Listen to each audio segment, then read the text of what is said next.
e Assis Bastos, diretora do Departamento de Assistência Farmacêutica e Insumos Estratégicos da Secretaria de Ciência, Tecnologia, Inovação e Insumos Estratégicos do Ministério da Saúde, o senhor Ridalto Fernandes, diretor do Departamento de Logística em Saúde da Secretaria Executiva do Ministério da Saúde, a senhora Maíra Botelho, secretária de Atenção Especializada à Saúde, a senhora Sandra de Castro Barros, secretária de Ciência, Tecnologia, Inovação e Insumos Estratégicos em Saúde do Ministério da Saúde, e o senhor Daniel Pereira, secretário executivo do Ministério da Saúde.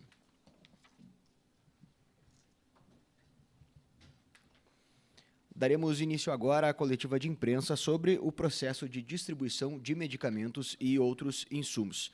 Para isso, nós passaremos primeiro a palavra para o secretário executivo do Ministério da Saúde, Daniel Pereira. Boa tarde a todos. Bem-vindo, meus colegas do Ministério da Saúde, meus colegas da imprensa. Cumprimento as secretárias do Ministério da Saúde, doutora Sandra, doutora Maíra, diretora Ediane, diretor Ridalto, Fernando Rego, representante da CEMED, e doutora Mayra Veloso, representante do Colégio Brasileiro de Radiologia. Bem, o Ministério da Saúde, sempre pautado na transparência de suas ações e sempre colocando todos os resultados à disposição da sociedade, resolveu chamar essa coletiva aqui, resolveu chamar os senhores para fazer uma breve apresentação sobre a situação dos medicamentos essenciais no país, contrastes radiológicos e logística de aquisição desses medicamentos. Vimos que ultimamente vem saindo bastante na imprensa algumas notícias sobre falta de medicamentos em determinados lugares, sobre desabastecimento, sobre algumas interrupções na cadeia de fornecimento. Então, resolvemos chamar hoje aqui para conversar, explicar um pouquinho dessa logística do Ministério, explicar um pouquinho como funciona o processo de compra do Ministério da Saúde, qual a responsabilidade de cada um, e tirar as dúvidas aqui que ficarem de vocês. A gente vai abrir, no final, um espaço para pergunta. Primeiramente, é importante a gente destacar o caráter tripartite da gestão do SUS, né?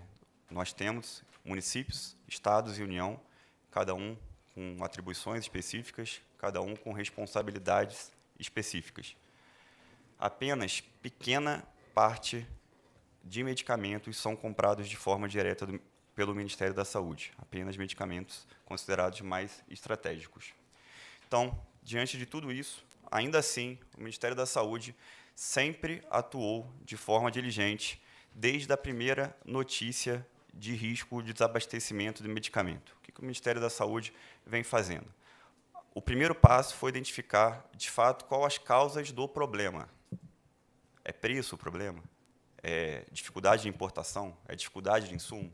Então, para cada causa do problema que foi identificado, o Ministério da Saúde vem coordenando suas ações. Em relação aos medicamentos que estavam com preço não correspondente ao praticado pelo mercado, o Ministério instou a CEMED, que é o órgão responsável pela regulação de medicamentos no Brasil, visando exatamente suprir o abastecimento desses medicamentos, e foram liberados, então, de preço, 6 medicamentos que tinham, de fato, uma fundamentação que o preço não estava correspondendo à realidade prática do mercado. Esses medicamentos foram liberados conforme a Resolução 7 desse ano, está disponível no site da CEMED. Em relação à dificuldade de importação, o Ministério da Saúde coordenou a liberação de imposto de importação, juntamente com a Camex, de 11 medicamentos, insumos. 11 insumos ou medicamentos. Supostas práticas anticoncorrenciais. Tivemos uma série de reuniões, ontem, mais uma reunião com o CAD, Conselho Administrativo de Defesa Econômica, onde foram discutidas situações que merecem nossa atenção. Merecem nossa atenção. Então, a gente está atuando de forma conjunta no CAD para coibir qualquer tipo de prática anticoncorrencial que esteja afetando o fornecimento desses produtos. Uso racional dos medicamentos. Foi publicado, se não me engano, na semana passada, a secretária Maíra pode me complementar, foi publicizada uma diretriz técnica orientando o uso racional do contraste iodado, um dos medicamentos que foi relatado, o suposto desabastecimento. Essa diretriz foi feita totalmente em conjunto com as sociedades médicas envolvidas na sua utilização. Então, isso é um pouquinho do que a gente vem fazendo. Vou passar aqui a palavra depois para cada secretária descrever de forma melhor, mas é sempre importante dizer que, mesmo num ambiente tripartite, mesmo num ambiente que cada um tem suas responsabilidades, suas atribuições, o Ministério da Saúde nunca deixou de prestar todo o apoio necessário aos estados, municípios, gestores na ponta, prestadores de serviço de saúde, sempre esteve diligente e sempre vem adotando todas as ações necessárias e correspondentes a cada problema que a gente tem identificado. Afinal de contas, a gente não pode flexibilizar preço de um produto que a dificuldade é produção de insumo. A gente não pode liberar imposto de importação de um produto que a gente compra quase 100% em território nacional. Então, as medidas têm que ser correspondentes, têm que ser compatíveis. Então, isso deixando muito claro em relação a todas as atuações do Ministério. Eu passo agora aqui para a secretária Sandra Barros, secretária de Ciência e Tecnologia, Inovação e Insumos Estratégicos em Saúde, para fazer uma breve apresentação para os senhores. Obrigado.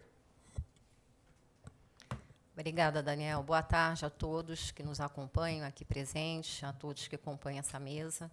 Então, dando continuidade aqui às informações que estão sendo prestadas pelo Ministério da Saúde em relação a esse tema, é importante, antes de tudo, a gente informar a vocês como que está organizada a assistência farmacêutica no Sistema Único de Saúde. Então, a assistência farmacêutica ela está organizada em 3 componentes: componente básico da assistência farmacêutica, componente estratégico da assistência farmacêutica, componente especializado da assistência farmacêutica e ainda, complementarmente, nós temos o Programa da Farmácia Popular do Brasil, que dá capilaridade e acesso a toda a população de medicamentos básicos também da assistência farmacêutica e outros, né, que compõem ao tratamento das doenças crônicas não transmissíveis, que são atendidas pelo componente especializado da assistência farmacêutica. Importante informar também que nós temos uma relação nacional de medicamentos essenciais. E essa relação ela segue uma recomendação da Organização Mundial da Saúde, em que diz que todo o país deve ter uma RENAME, uma Relação Nacional de Medicamentos Essenciais e Estratégico para o seu sistema de saúde. A nossa RENAME ela possui cerca de 963 itens, se eu muito não me engano, depois está na apresentação, a gente pode dar uma olhada. E, dentre esses itens, estão medicamentos, vacinas, insumos. Porém, é um instrumento de orientação e de uso racional de medicamentos.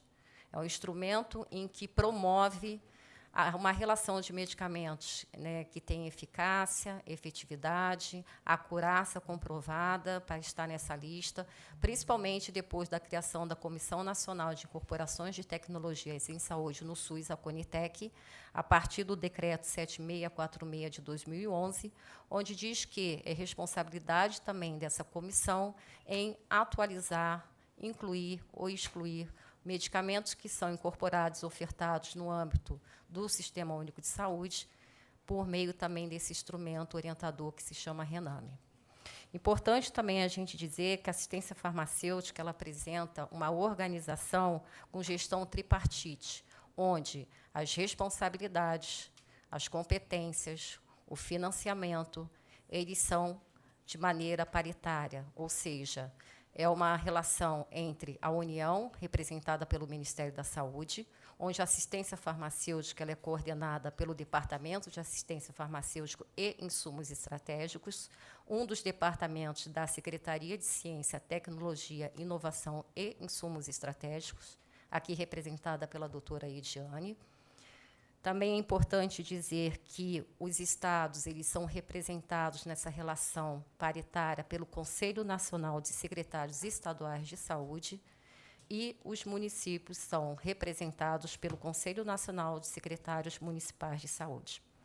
Então, a assistência farmacêutica no contexto federal, além de estar organizada nos 3 componentes que eu citei ainda há pouco, e mais o Programa da Farmácia Popular do Brasil, tem características distintas e financiamentos também distintos. Conforme foi colocado, temos cerca de 967 itens, hoje, na RENAME de 2022. Essa RENAME é atualizada de 2 em 2 anos, com a participação de subcomissões no âmbito da Comissão Nacional de Incorporação de Tecnologias em Saúde, a CONITEC. E nós compramos de forma centralizada, de responsabilidade pelo Ministério da Saúde, cerca de 500 medicamentos, entre medicamentos e insumos. e são financiados ainda pelo Ministério da Saúde, com repasses fundo a fundo, do Ministério da Saúde para os estados, 66 medicamentos, que são do componente especializado da assistência farmacêutica, e os demais medicamentos que compõem a Rename, que não obrigatoriamente precisam ser todos comprados, como eu coloquei, é um instrumento orientador, porque, inclusive, os estados e os municípios também podem ter as suas relações nominais de medicamentos próprias. O financiamento é tripartite. O que significa isso? Significa que, anualmente, a gente repassa, transfere fundo a fundo para municípios e estados cerca de 2,5 bilhões de reais. E esse valor é o valor correspondente a per capita, com a última atualização do IBGE de 2021, onde o Ministério da Saúde ele entra com um valor de 5,85 a 6,05, dependendo de como o município se caracteriza, em relação ao IDHM, Índice de Desenvolvimento Humano Municipal, com a contrapartida de estados e municípios, cada um com o valor de R$ 2,36. Pode passar, por favor. Então, importante dizer que o Ministério da Saúde ele foi citado numa comissão de intergestores na CIT em março deste ano, quando o CONAS nos alertou, em plena reunião, em que tinha o conhecimento que 3 medicamentos estavam com dificuldade de abastecimento na rede. A dipirona injetável, a neostigmina injetável e a ocitocina injetável. Então, as primeiras informações que chegaram para o Ministério da Saúde é que esses medicamentos, principalmente a dipirona injetável, estava com dificuldade, né, para que fosse, então, fornecida ao nosso país por questão de preço. Ou seja, havia uma informação de que os custos de produção da dipirona injetável, certo, não, com o preço fábrica estabelecido pelo TET-CMED, pela Câmara de Regulação de Mercado dos Medicamentos no nosso país, não comportavam todos os custos que haviam surgido após a pandemia. Neste mesmo momento, nós acionamos a Anvisa e, desde então, nós fizemos 21 ações, junto com a Anvisa, junto com a CEMED, junto com as associações, junto com o CONAS, junto com o CONASEMES. E, depois de muita discussão, recebendo várias informações, não só através dos canais, né, de televisão e de jornais, mas também por meio de gestores do SUS, municípios e algumas associações e entidades, de 3 medicamentos, chegou uma hora aqui, numa reportagem, que tinham mais de 100, em menos de uma semana. Isso nos chamou muita atenção e foi curioso, né, da nossa parte. Eram 3 e agora são mais de 100. Bom, enfim, nós tivemos uma ação interministerial, onde a SCTI ela coordena o Comitê Técnico Executivo da CEMED, né, eu coordeno esse CTE-CEMED. Nós conversamos no âmbito deste comitê e no âmbito também da CEMED, e os ministros, né, que compõem a CEMED, eles resolveram, então, definiram, por questões mais plausíveis e mais inerentes ao que nós estávamos passando, de publicar uma resolução número 7, para poder fazer a liberação de preços de medicamentos que tinham risco de desabastecimento no Sistema Único de Saúde, por essa necessidade do preço CEMED não comportar os aumentos da cadeia logística. De lá para cá, a gente vem se reunindo de forma extraordinária, e, a partir de uma lista que o CONAS trouxe para a gente, que a gente precisava de um ponto de origem, ela trouxe uma lista de 20 medicamentos. Desses 20 medicamentos, nós fizemos reuniões com o setor, com a Sindusfarma, com as outras associações. Eles enviaram para a gente 440 empresas que têm registro no país desses 20 medicamentos. E nós analisamos, junto, no âmbito da CEMED, esses 20 medicamentos. E, por incrível que pareça, recebemos poucas respostas do setor, né, algumas respostas muito subjetivas, não de forma clara, objetiva. A Anvisa, por sua parte, né, em que é responsável por apurar as notificações que as empresas fazem quando elas sinalizam dificuldades que podem resultar na suspensão ou no próprio cancelamento de uma comercialização de produto, foi poucamente notificada. Até então, em março, ela só tinha a notificação da Teuto em relação à dipirona injetável e uma distribuidora, que agora não me lembro o nome, em relação à ocitocina nasal, não era nem a injetável. E, de lá para cá, nós estivemos na Anvisa, estamos constantemente conversando, em reuniões com todos os atores, né, de forma intersetorial, que são responsáveis por essa situação, por esse desarranjo de mercado que nós estamos vivenciando no Sistema Único de Saúde, e tentando compreender, tentando buscar as causas realmente, a princípio, né, que diziam que a insuficiência para suprir o nosso mercado era por questões de preços. E, nessa lista de 20 medicamentos, depois de terem sido exaustivamente analisada todas as informações que foram trazidas, nós publicamos aí uma liberação, nós não, a CEMED publicou uma liberação de preço para 6 medicamentos: dipirona injetável, aminofilina, amicacina, dopamina, imunoglobulina e sulfato de magnésio em 2 apresentações. Após isso, o CONASEMES também colaborou conosco, encaminhou uma lista de 126 medicamentos, fora outras listas que também nós estamos recebendo das sociedades, das associações, para nos apoiarem, para realmente poderem nos ajudar e mostrar realmente aquilo que está com mais deficiência no mercado. Dentre essa lista, batendo todas as listas, comparando, de 126, a gente conclui 86 medicamentos diferentes daqueles que já haviam citados e aqueles que já haviam sido informados do CONASEMES, e nós estamos trabalhando nessa lista também. A CEMED está aqui na mesa, depois ela pode dizer como que nós estamos trabalhando, né, também como que pode ela colocar as impressões dela em relação a essa relação, né, quando essas empresas, quando esses fornecedores eles são oficiados a prestar esclarecimentos para o Ministério da Saúde, para a Anvisa e para a CEMED, ele pode complementar, se assim for desejável.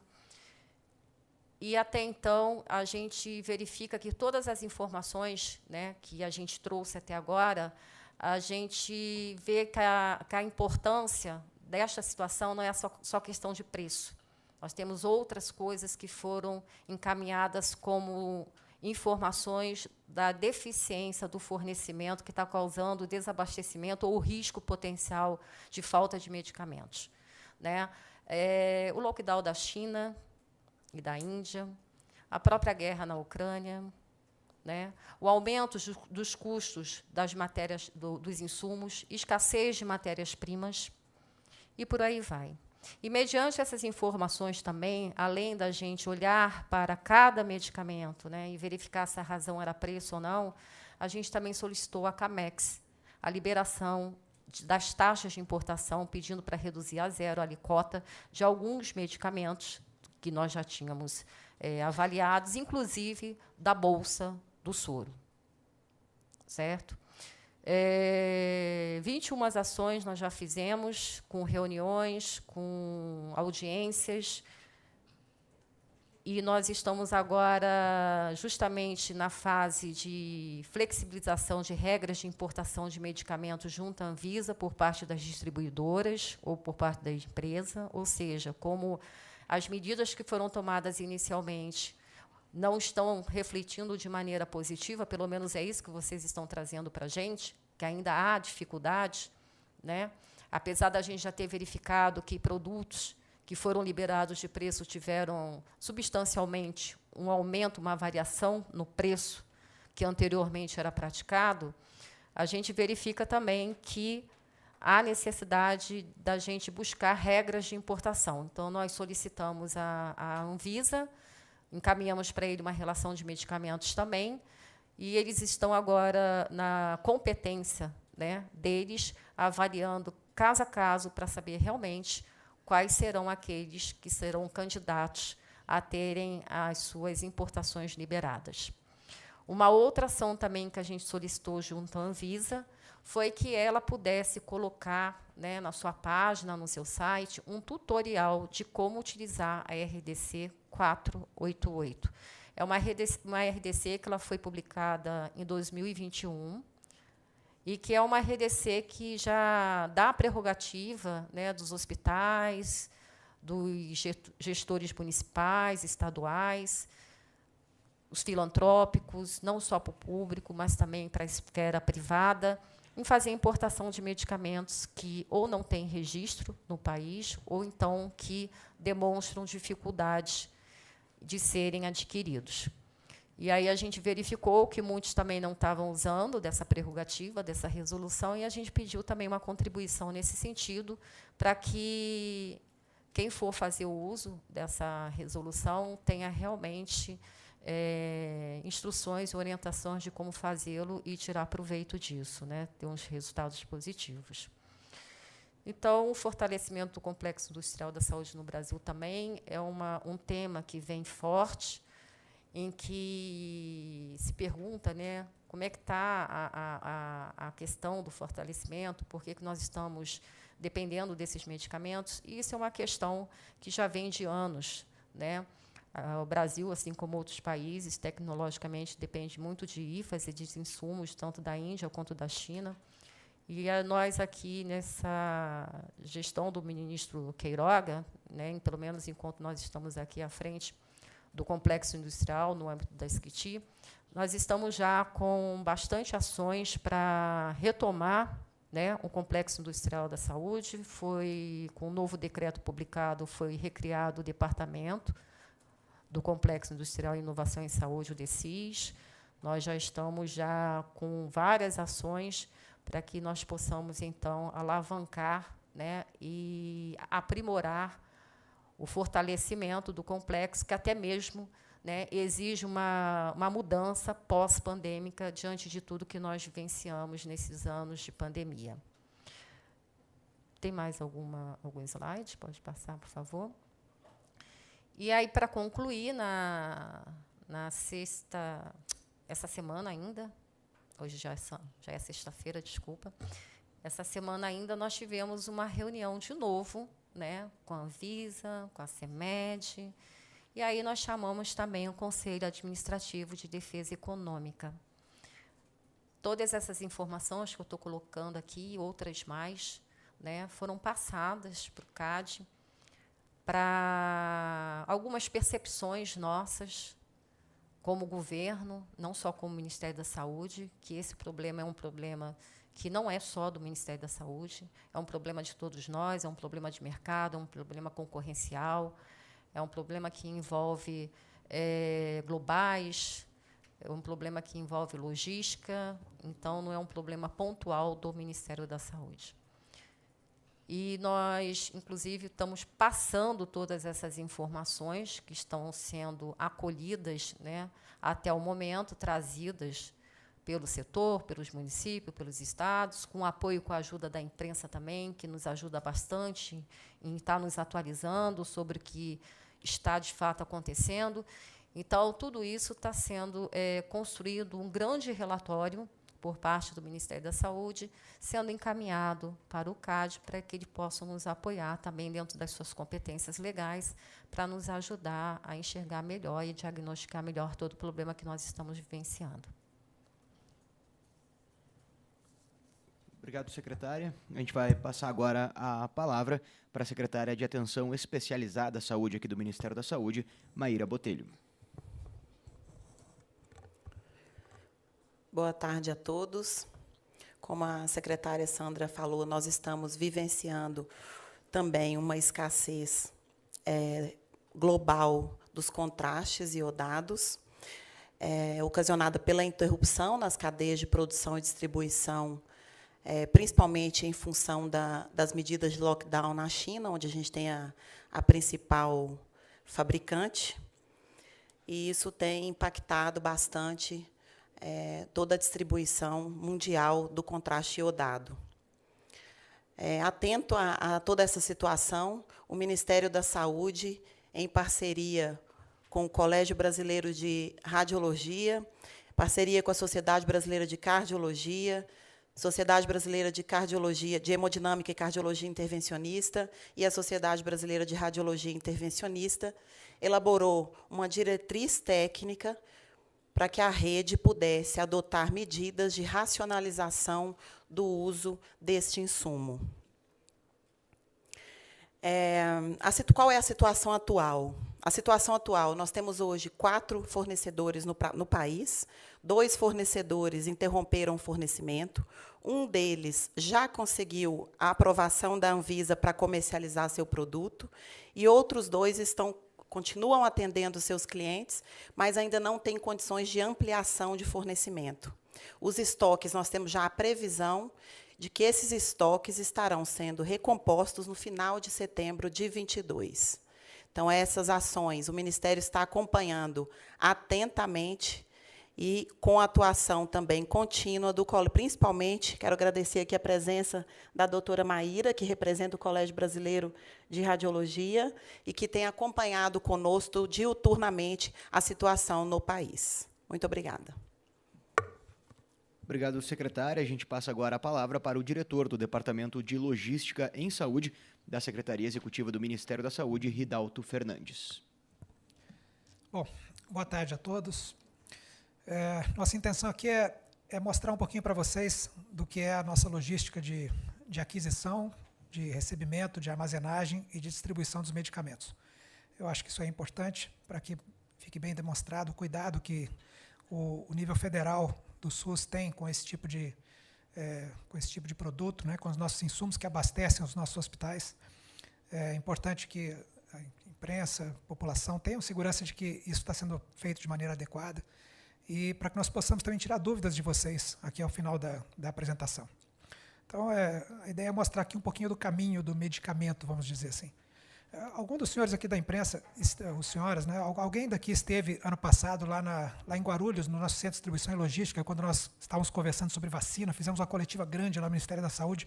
Alguém esteve lá nessa época, por gentileza? Não? Porque ano passado nós fizemos lá uma apresentação interessante e tínhamos fizemos uma animação, uma espécie de um desenho, né, um negócio bem bacana que explicava o caminho da vacina. Tá bem? Então, a gente está preparando alguma coisa parecida com o caminho do medicamento. Ainda não está, a animação não está pronta, mas eu vou mostrar aqui um bocadinho dela. Queria inicialmente falar que pode volta um pouquinho, por favor. Queria falar que esse processo de manuseio desse medicamento todo, ele começa na aquisição.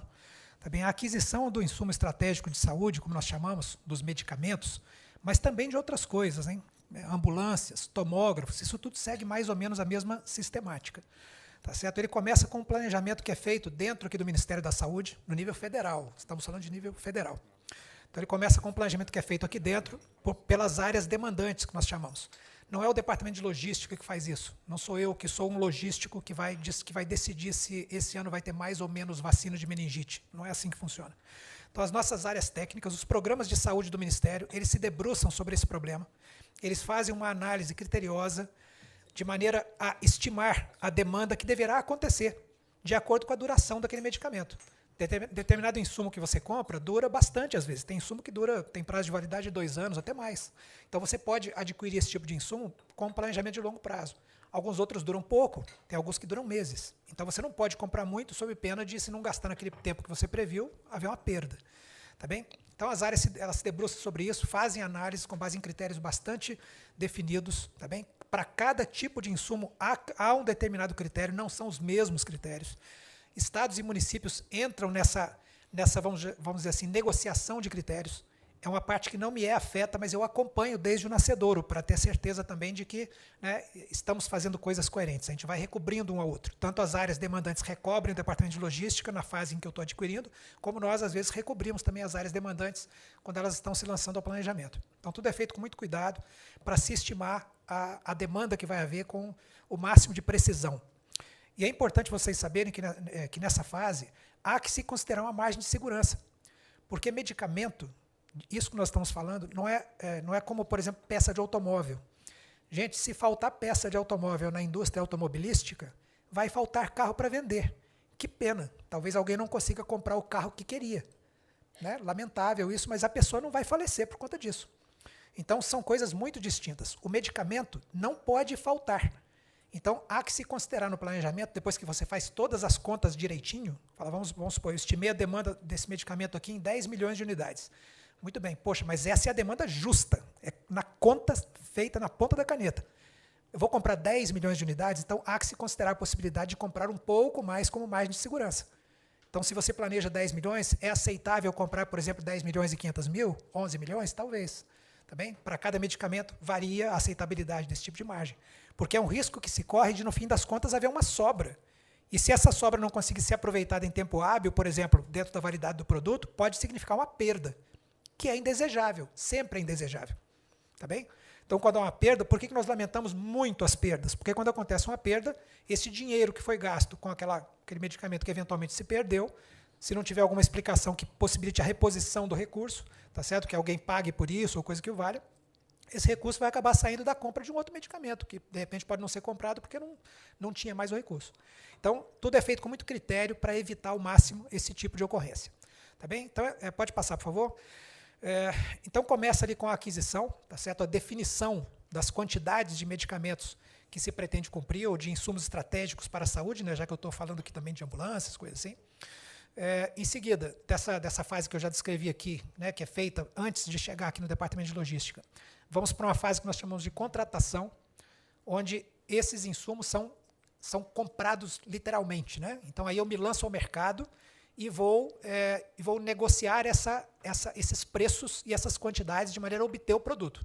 Às vezes a gente não consegue, tá certo? Nós pedimos ao mercado para se oferecer para vender o produto e, por incrível que pareça, em alguns momentos não aparece ninguém, tá bem? Ou porque o preço que eles sabem que eu vou aceitar não é um preço que eles querem pagar, ou porque não tem mesmo, tá bem? Por várias razões.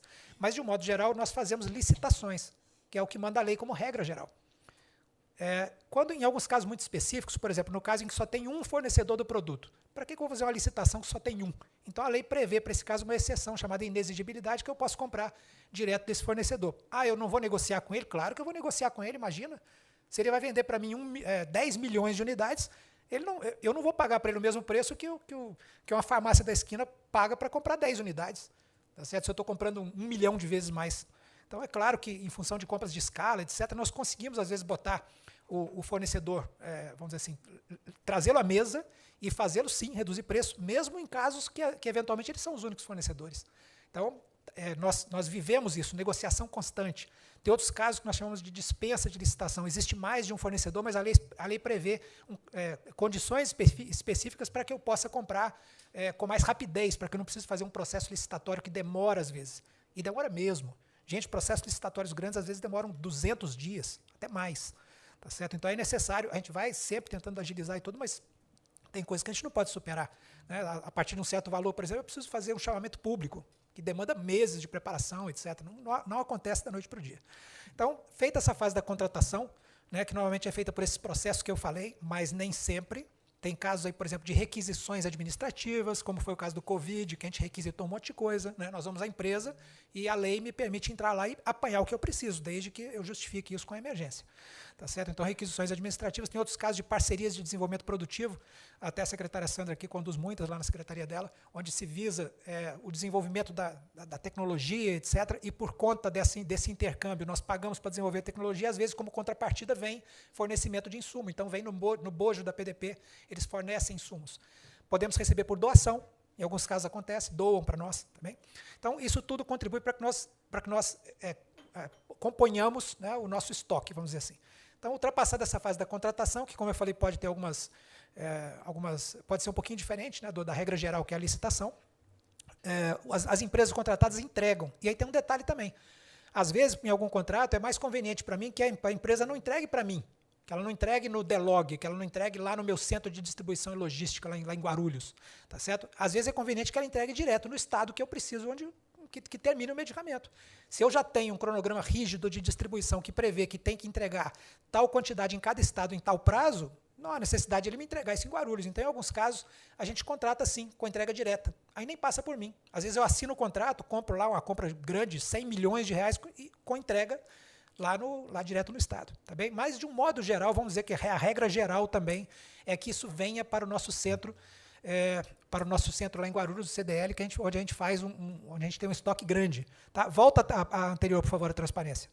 Essa imagem que vocês estão vendo aqui do lado esquerdo é uma imagem real, né, tirada alguns meses atrás, lá de Guarulhos. Tá? Esse aqui é um pedacinho. Tá? Se eu colocasse essa imagem no centro da tela e alargasse ela para os dois lados, ia ocupar a tela toda, tá certo? Com o resto das prateleiras aí.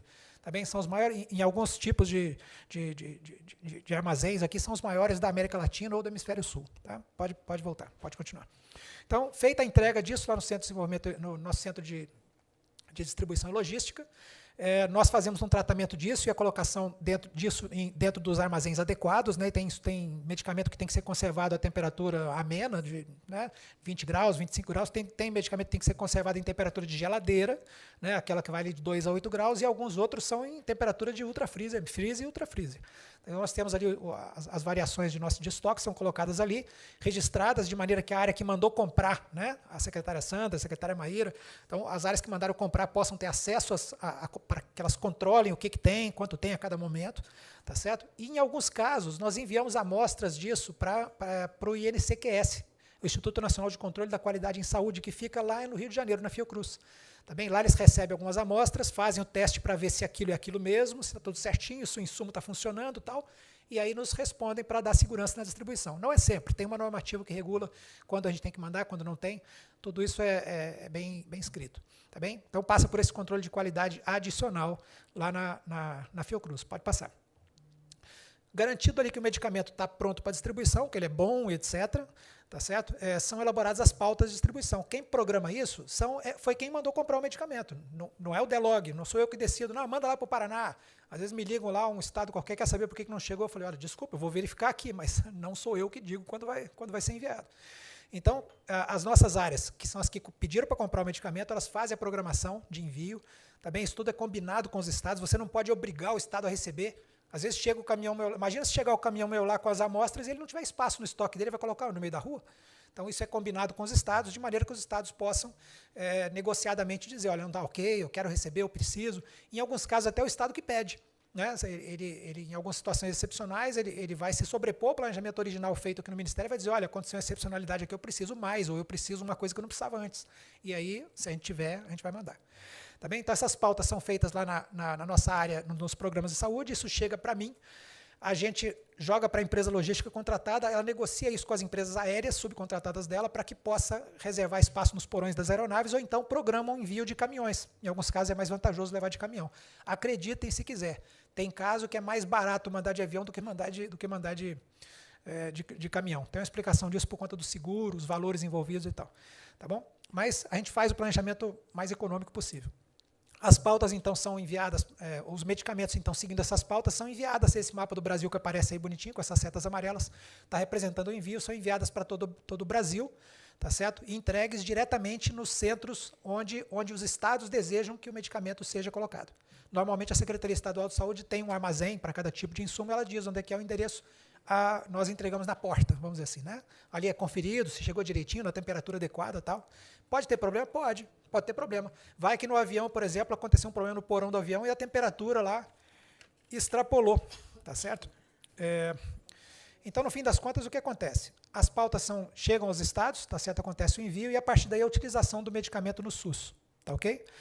Os estados enviam para os municípios, se for o caso, ou utilizam na sua rede estadual de hospitais. Então, assim que é feita a distribuição. Em alguns casos, tem que haver o descarte de material. Isso acontece quando, em algum momento desse caminho, se identifica que algum material, por exemplo, foi danificado. Pode acontecer. Tá? Caiu uma caixa no chão, coisas assim. Ou então que ele perdeu a validade, porque ele ficou estocado muito tempo, tá certo? Pelas razões que eu falei, às vezes se compra com margem de segurança, né? E aí não se consome a margem de segurança. Alguma coisa, infelizmente, sobra e às vezes a validade não permite que nós reposicionemos isso em termos temporais e aí acaba havendo alguma perda. E aí há um descarte, tá bem? Pode passar. Sobre esse descarte, com relação a perdas por prazo de validade, vamos dizer assim, eu faço uma consideração aqui. A gente não costuma falar em números aqui. Se vocês me perguntarem qual é a quantidade de tal medicamento que tem hoje no seu estoque, isso aqui é uma informação estratégica. A gente não fornece esse tipo de informação assim ativamente. A gente não fica divulgando, pregando lá na parede quanto tem de cada medicamento. Por que a gente não faz isso? São razões de segurança, porque envolvem grandes valores envolvidos. Isso aí estimula, às vezes, alguma atividade aí que pode ser prejudicial a nós, né? Alguma tentativa de sumir com o medicamento, coisa assim. E segundo, porque isso influi na negociação. Tá bem? Quando a gente vai negociar um produto com alguém, se ele souber quanto eu tenho em estoque, se ele desconfiar que eu tenho, que está faltando, que está quase acabando, ele pode querer que eu pague um preço mais alto. Então, é uma informação estratégica que a gente não fornece. Mas hoje, falar aqui num percentual, para pelo menos ter um número aqui, a gente diria que, em termos de perdas por vencimento de validade, se nós pegarmos todo o nosso estoque, nós temos uma perda anual que a gente tem visto rotineiramente, ela não chega no 0,6% do total estocado, tá certo? Em termos de perda, né? Isso aí a gente considera um percentual. Veja bem, nada é perfeito. O ideal é que não tivesse nada, zero perda, tá bem? Mas 0,6%, isso é aceitável? Isso tem algum estudo que mostra? Sim, se vocês consultarem literatura, vocês vão encontrar aí com grandes conglomerados farmacêuticos e associações de farmácia, por exemplo, que um percentual aí de até 0,7% é considerado aceitável e dentro de parâmetros normais aí de quem trabalha com esse tipo de insumo, tá certo? Isso acontece. E volto a dizer, em perda, isso acontece em qualquer ramo da atividade humana. Qualquer supermercado, aí vocês podem no final do dia que vai ter lá as perdas do dia que eles vão descartar, não tem jeito. Tá? Conosco aqui, isso tem que ser vigiado com muito cuidado, porque a gente está falando de coisas que costumam ter grande valor agregado, tá bem? E que, evidentemente, fazem muita falta na ponta. O que não pode acontecer, de jeito nenhum, é desabastecimento. É isso que a gente briga. Tá? E eu queria fazer só um comentário para fechar, que é o seguinte. Em alguns momentos, alguns órgãos de imprensa, em algum momento, noticiaram que determinados insumos poderiam ter sido perdidos em nossos estoques e citaram alguns insumos que estariam faltando, entre esses, inclusive, que hoje nós acusamos falta aí de mercado, etc. Né? Citaram azitromicina, eritromicina. Então, esse tipo de insumo, né? Quando eu fui ver nos meus estoques aqui, a amoxicilina, por exemplo, e a azitromicina são insumos que hoje, o que eu tenho no meu estoque desses insumos são quantidades muito pequenas, porque esses insumos estão naquela porção, como disse aqui antecessoras minhas aqui na exposição, estão naquela porção que cabe a estados e municípios a aquisição. Tá? Normalmente o Ministério da Saúde nível federal não compra esses insumos. Né? Se a gente falar aqui de amoxicilina e azitromicina, por exemplo. Em alguns casos a gente compra, tá bem? Quando é que o Ministério da Saúde compra? Por exemplo, para atender a populações indígenas.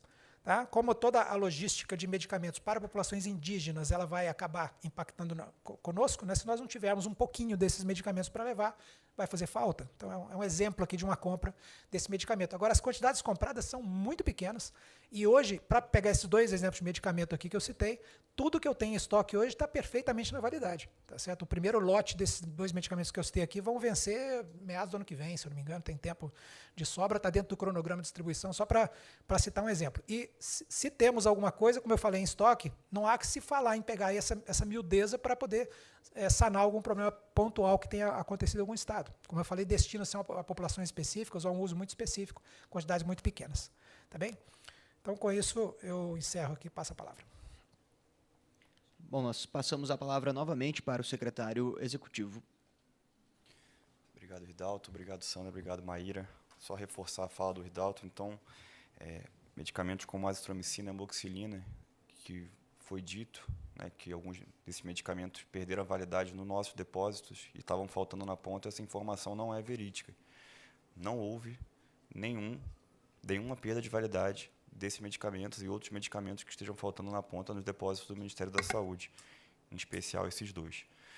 Bem, acho que ficou um pouco mais longa do que a gente estava prevendo a apresentação, mas foi importante. Acho que deu para mostrar um pouquinho aqui, diante da complexidade que a gente tem no Sistema Único de Saúde, mostrar um pouquinho como funciona as atribuições de cada um em relação à compra, logística, distribuição, financiamento da parte de medicamento, inclusive a utilização aqui de protocolos de uso racional que a gente sempre faz em total conversa com as sociedades médicas, em total conversa com a sociedade. Então, vamos passar agora para as perguntas. Eu passo aqui para o cerimonial. Bom, nós vamos abrir agora para as perguntas de imprensa. A gente vai seguir a ordem de inscrição dos jornalistas. A gente pede para que os profissionais venham até o microfone aqui em frente, se identifiquem com o nome e também com o veículo e se atenham ao limite de uma pergunta por veículo para que todos tenham a oportunidade de perguntar.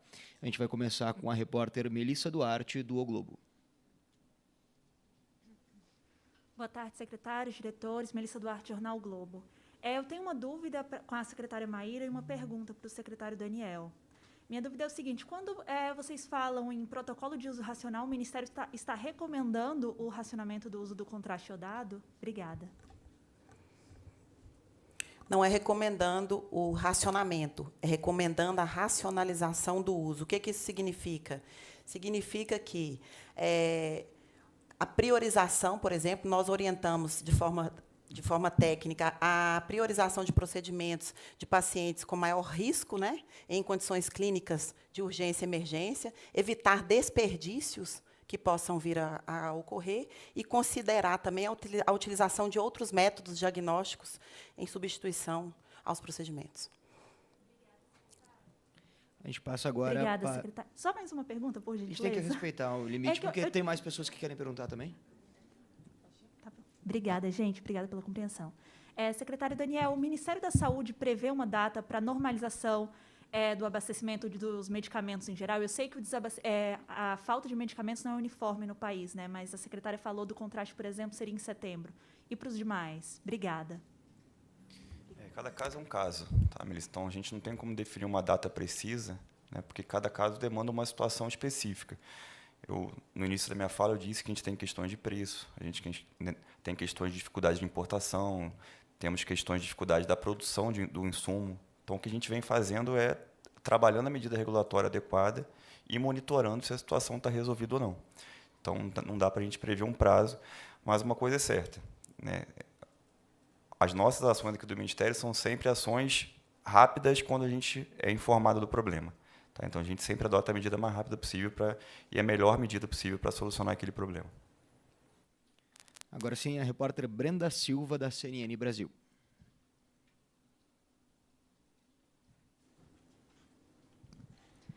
Boa tarde a todos, tudo bem? Brenda, da CNN Brasil.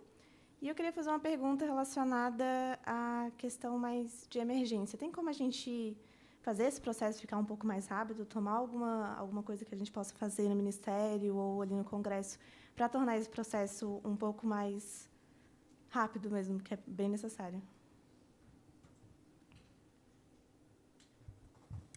Boa tarde, Brenda. Obrigada pela pergunta. Estamos atuando neste sentido. A gente tem que tomar muito cuidado, temos que ser muito cautelosos, porque, como eu coloquei, nós estamos investigando, talvez, procurando as causas, as raízes dos problemas, e quando a gente coloca todos os atores, né, à mesa, vamos dizer assim, o setor farmacêutico, as distribuidoras, os fabricantes produtores, né, a própria CEMED, onde a gente avalia e consegue enxergar ali um panorama de um relatório de comercialização de vendas. Então, a gente vê que existe alguma lacuna, né, de que ela ainda não está muito nítida para a gente. Então, qualquer intervenção que a gente faça no mercado, no nosso setor farmacêutico nacional, tem que ser cuidadosa, porque a gente pode fazer uma intervenção muito contundente e isso piorar ainda mais a situação que se encontra hoje. Uma ação mais contundente, conforme a gente colocou, que eu não vou chamar de emergencial, mas que pode ser uma ação excepcional, né, foi a possibilidade que a gente está verificando junto à Anvisa da liberação de importação dos medicamentos pelas distribuidoras e por alguns produtores também, para que a gente possa ampliar o fornecimento desses medicamentos no nosso país. Obrigada. De nada. Bom, agora nós convidamos a Larissa Neves, da Rede Amazônica. Olá, boa tarde. Larissa Neves, da Rede Amazônica, que é afiliada da Globo, da região norte. Tem um levantamento que foi feito pela Confederação Nacional dos Municípios no início dessa semana que apontou que 80% das cidades brasileiras estão com problemas relacionados ao desabastecimento, né? E aí eu queria saber do Ministério da Saúde se tem regiões específicas que estão com situações mais preocupantes, como é que o Ministério está fazendo para auxiliar. Eu sei que alguns medicamentos é de responsabilidade do Estado ou do município, mas, de uma forma geral, querendo ou não, o governo federal precisa agir em situações emergenciais, né? Então, é mais ou menos dar esse panorama e saber quais ações específicas para essas regiões.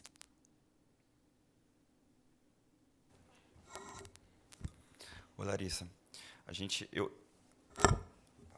pessoalmente, eu tenho reunião quase que diária, tá, com municípios e com estados. Então, a gente vem atuando de forma muito conjunta com esse diálogo ultimamente, qualquer tipo de problema que nos é relatado, a gente leva na solução específica. Então, quem faz essa ponte para a gente é o CONASEMS e o CONAS, que são o Conselho do Secretário de Saúde. Tá? Então, eles vêm nos relatando a dificuldade. Foi como a secretária Sandra disse, a primeira lista de produtos aprovada pela CEMED veio do Conselho Nacional dos Secretários Estaduais de Saúde, do CONAS. E, assim, a gente sempre vem adotando em relação a essas novas informações que a gente tem, né? Porque eles que, de fato, estão na ponta, que sabem ali o que estão passando, quais são as necessidades. Então, a forma que a gente vem trabalhando essas informações é através dos secretários de saúde que nos informam, e a gente, aqui no Ministério da Saúde, vem adotando a medida correta para cada situação, para cada tipo de problema que a gente identifica. Só complementar a resposta também para a Larissa, que o Ministério ele não tem competência de regular diretamente mercado, né? E nem tampouco monitorar a distribuição dos fabricantes e da próprio distribuidor. Mas o que nós podemos fazer e já fizemos? Articulação com a Anvisa, né, para que a gente possa obter informações sobre essa questão que você aponta, né, desse desequilíbrio entre as regiões. Isso é importante, é um ponto importante, porque com essa informação, nós podemos, de posse dessas informações, conseguir fazer alguma intervenção pontual, para não causar um desequilíbrio muito grande de uma região para outra, por exemplo, se for questão de distribuição. Então, essa pergunta sua é muito importante. Por isso que o Ministério se articulou imediatamente com a Anvisa, para que a gente possa também ter acesso a essas informações e dar as respostas para a rede. Tem regiões que a situação está mais complicada e que o Ministério da Saúde está, talvez, agindo de forma mais incisiva?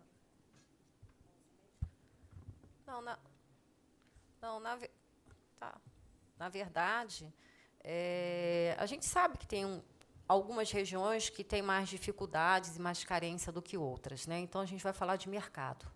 Tá? Quem tem mais escala, né, de compra, mais poder de compra, consegue comprar mais, consegue armazenar mais e consegue fazer as suas reservas e seus estoques estratégicos. Tá certo? Estou falando de compras governamentais públicas. Tá? Quem não tem tanta escala, porque tem uma população menor, né, geralmente vai pagar mais, né, do que se estivesse comparando com outro local que estivesse comprando uma quantidade maior. Então, talvez a gente também tenha a impressão, né, de que essa dificuldade ela está assim mais correspondendo mais justamente às unidades menores, aquelas que têm menores condições, naturalmente, de alcançar essa escala, né? Vamos dizer assim. E, no caso, também, o que nós estamos fazendo? Nós estamos, como eu já coloquei, pedindo, né, um apoio, uma colaboração da Anvisa em relação ao tutorial. CONAS e CONASEMS também estamos conversando, né? Os nossos gestores, assim como nós, somos servidores, né, ou da União, ou do Estado, do município, para a gente tomar alguma atitude diferente daquela que a própria normativa, a própria legislação exige, nós temos que fundamentar, e muito bem fundamentado, né, isso é importante trazer aqui, não é nenhuma inércia do gestor municipal, não é nenhuma inércia do gestor estadual, nem do gestor federal. São circunstâncias que nós estamos vivenciando de mercado. Tá? O mercado ele está desarranjado, desalinhado. E nós estamos buscando causas em que a gente possa realmente identificar, certo? E saber onde mais a gente precisa atuar. Nós estamos atuando à medida que nós estamos identificando essas causas. E, realmente, pode ter alguma diferença de uma região para outra. Mas, assim, as orientações elas são as mesmas, tá? Para todo o país. Não há orientação diferente por região, até mesmo porque a gente aqui vai pela equidade, tanto pela equidade da informação e pela necessidade que todos, né, possam se regularizar e ter os seus fornecimentos também atendidos, tá bom? Paloma Rodrigues, da TV Globo. Ai, como é que eu baixo aqui? Ai, não vou deixar, não consigo baixar. Na verdade, eu tenho uma dúvida bem fácil. A primeira, né?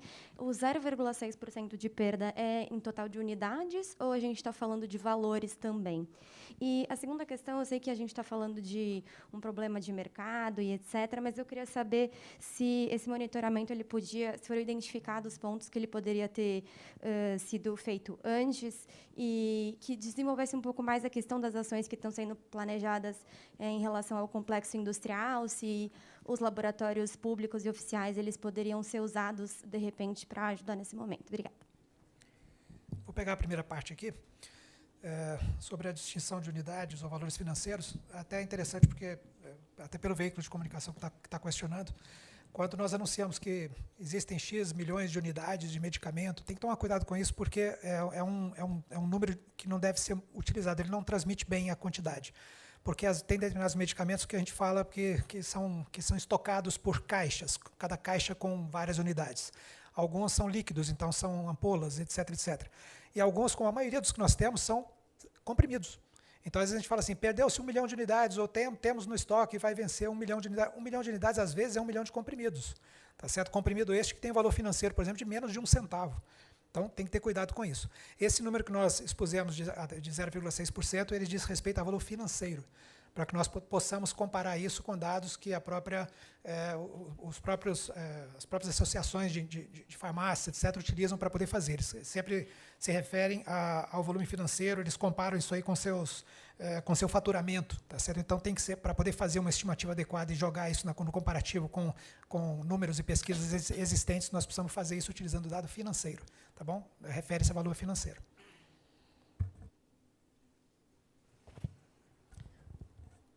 Paloma, né? Tá aí. Paloma. Só para complementar, né? O monitoramento. O monitoramento, nós temos aí os órgãos de controle, né, da legislação sanitária e de mercado que fazem esse monitoramento através de relatórios de comercialização. Aí, se o Fernando quiser me ajudar nesse sentido, seria extremamente importante. Porém, para falar sobre o complexo, depois eu deixo você falar, Fernando, mais à vontade. Em relação ao Complexo Industrial da Saúde, nós temos parcerias do desenvolvimento produtivo entre laboratórios públicos e laboratórios privados, né, de cerca de 86 medicamentos. Né, e cerca, vamos dizer, de 50% dessas parcerias do desenvolvimento produtivo já estão numa fase ativa, né, fornecendo medicamentos para o país. Porém, esses medicamentos que são objetos estratégicos dessa lista de medicamentos para as PDPs, né, não são esses medicamentos que estão sendo trazidos, né, pela ponta de que estão faltando na sua maioria. Tá certo? Então, assim, é bom entender que existem medicamentos que o Ministério da Saúde compra de forma centralizada, conforme eu coloquei, para atender uma lista de medicamentos que está já pactuada na RENAME e que atende linhas de cuidado, tanto da atenção primária, na média, até a alta complexidade, dividindo ciência de assistência farmacêutica e assistência hospitalar. Então, esses medicamentos que mais chegam para a gente são medicamentos mais de uso hospitalar, são medicamentos injetáveis. Por último, agora, a Anvisa nos informou, nos deu um alerta, né, que é o tal do monitoramento, talvez que a gente possa colocar aqui, que 3 empresas, na semana passada, notificaram, né, uma possível descontinuidade na comercialização de um antimicrobiano, tá, de uma penicilina, da amoxicilina. Então, eles já estão fazendo a averiguação. O que acontece? A empresa notifica a Anvisa vai, né, mapear, vai diagnosticar o que está acontecendo, entender o quanto que aquilo representa de mercado e fazer um alerta para o Ministério da Saúde. Esse é o monitoramento. E o monitoramento que nós estamos agora fazendo com a liberação de preços é justamente aguardando os relatórios de comercialização para ver se essas vendas aumentaram desses produtores, desses medicamentos que indicaram inicialmente que tinham dificuldade de abastecer a rede por questão de preço. Eu vou deixar você falar um pouquinho agora aí da... Paloma, em relação ao monitoramento, eu acho que a gente tem que pontuar 2 etapas, né? Existe uma área específica dentro da Agência Nacional de Vigilância Sanitária, que starta relatórios referentes a possíveis desabastecimentos de mercado. No âmbito da Secretaria Executiva da Câmara de Regulação do Mercado de Medicamentos, a gente sempre lembra, né, que, por lei, as empresas elas são obrigadas a encaminhar os seus relatórios de comercialização 2 vezes ao ano. E, dentre as atividades de monitoramento desenvolvidas pela Secretaria, a gente faz a leitura desses relatórios de comercialização, né? Até 2020, né, nós não tínhamos nenhum tipo de indício, né, de que teríamos problemas com os produtos que hoje estão sendo noticiados por possível desabastecimento. Agora, em setembro, nós iremos receber os relatórios atualizados do primeiro semestre do ano de 2022 e a gente vai poder confirmar ou não se houve realmente alguma modificação nesse mercado. Percebendo esse tipo de movimentação, normalmente nós mantemos contato exatamente com a gerência da Anvisa competente para fazer esses relatórios, para que eles analisem e confirmem ou não. Tá? O que a gente percebe é que, de 2020 para cá, esse desarranjo na cadeia mundial, né, impactou, né, todos os países, e até que tudo esteja realinhado, isso demandará algum tempo. E os players mundiais, evidentemente, né, cada um com o seu poder, eles podem acabar criando situações, né, que nós não temos condições de prever. E, por isso, as medidas emergenciais vão sendo tomadas pelos órgãos competentes para poder tentar minimizar o impacto do que vem ocorrendo.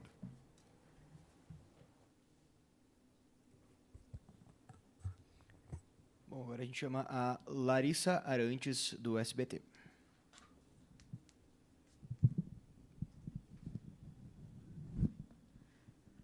Boa tarde a todos. Primeiro, eu queria fazer uma pergunta em relação a quando a gente fala de liberação de preço, a gente está falando ali da retirada do teto máximo de valores, mas se tem outra medida relacionada a isso também.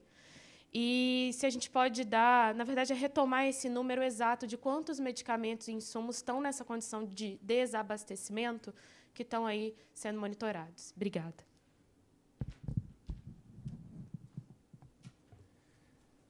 Nós temos hoje aproximadamente, eu acho que 42 apresentações dessas 6 primeiras substâncias que foram liberadas do teto de ajuste de preço, né, referentes a esses 6 princípios ativos.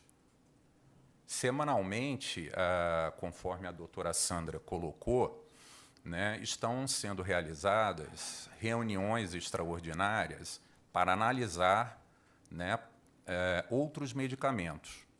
Então, essa lista ela não termina agora, ela não é exaustiva, né? Então, ela poderá ser acrescida de outros princípios ativos, né, mediante análise, e após aprovação a gente vai fazendo, dentro do monitoramento da Câmara de Regulação, a gente vai fazendo a liberação dessas apresentações, né, para que elas possam ter os seus preços ajustados conforme as necessidades de cada uma das empresas.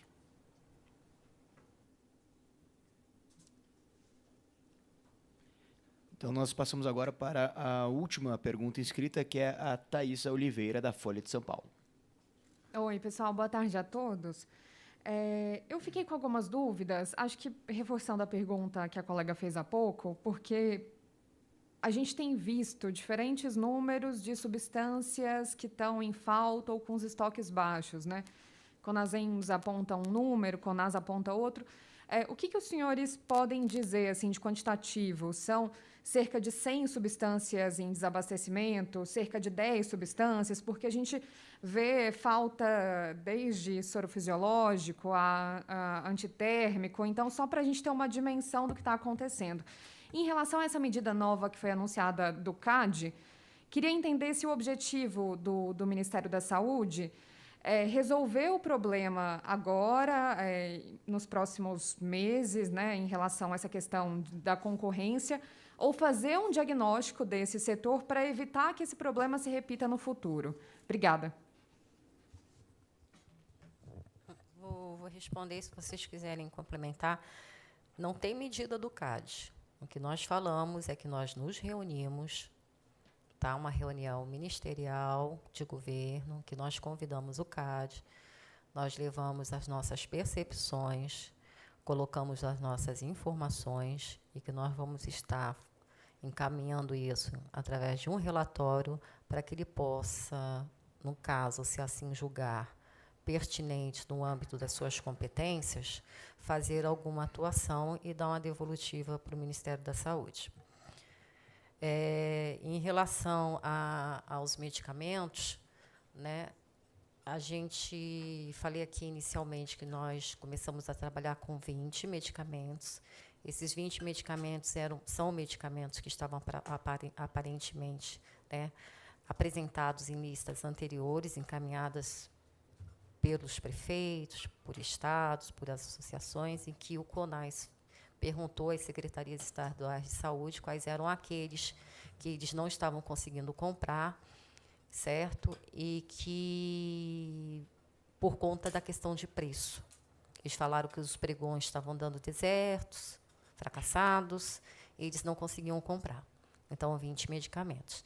Depois, nós pedimos ao CONASEMES, né, que ele pudesse, então, encaminhar para a gente também as informações dos municípios. Eles encaminharam uma lista, se eu muito não me engano, de 128 ou 126 medicamentos. Desculpa se eu estiver errando aí por 2 números, certo? E aí a gente pegou a lista do CONAS, a lista do CONASEMES e associamos uma outra.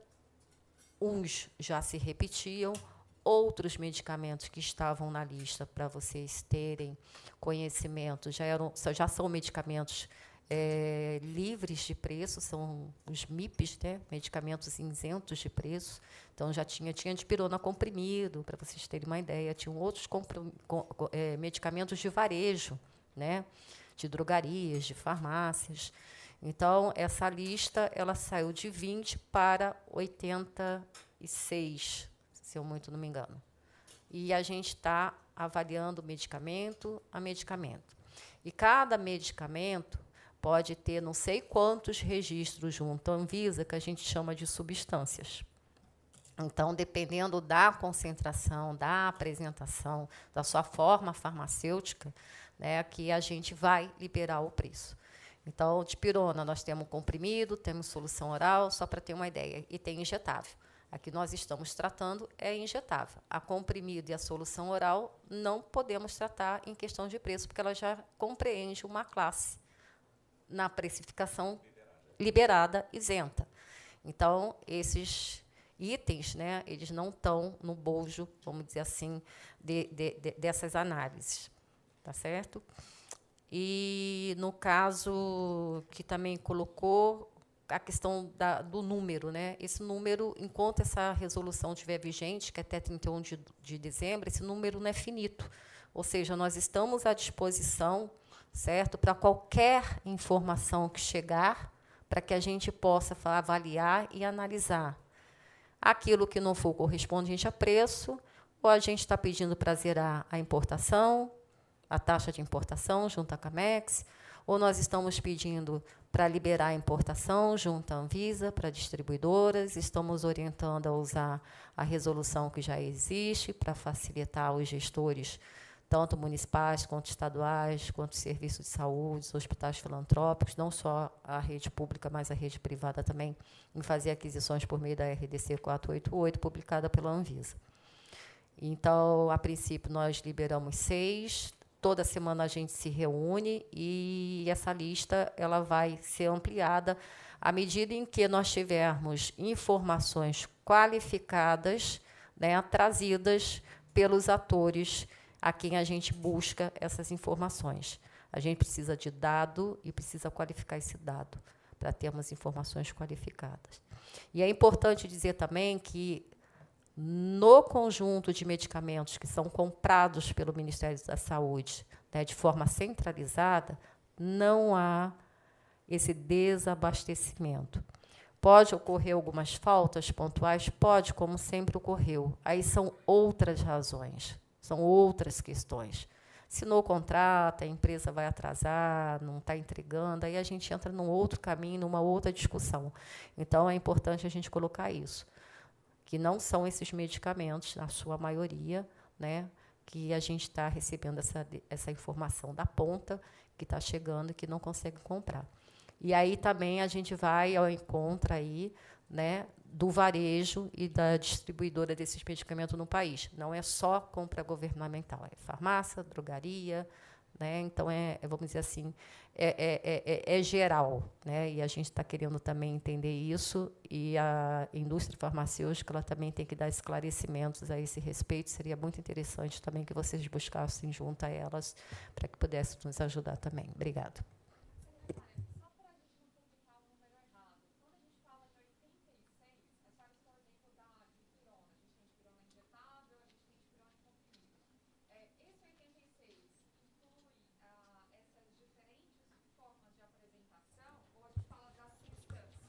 Estamos falando de substância. Substância. Para ficar mais... Substância, ou seja, espirona injetável, 0, polo, diluente. Pronto, da substância. Tá? Porque é a substância que chega para a gente. Tá bom? Hoje, nós estamos tratando, vamos deixar claro, de 86 substâncias. Isso não quer dizer que possa ser mais daqui a 1, 2 dias. Tudo que está chegando, nós estamos tratando caso a caso, semanalmente, nos reunindo. Hoje, nós temos um conjunto, a priori, sendo tratado de 86 substâncias. Tá? Sendo que 20 nós já tratamos, dessas 20, 6 nós liberamos, 11, 10, mais a bolsa do soro, a gente pediu alíquota 0 de taxa de importação, certo? E os outros não eram candidatos à liberação de preço. Saindo dos 20 para 86, nós estamos aguardando as respostas de quem nós oficiamos, né, no âmbito da CEMED, para saber se a questão é preço.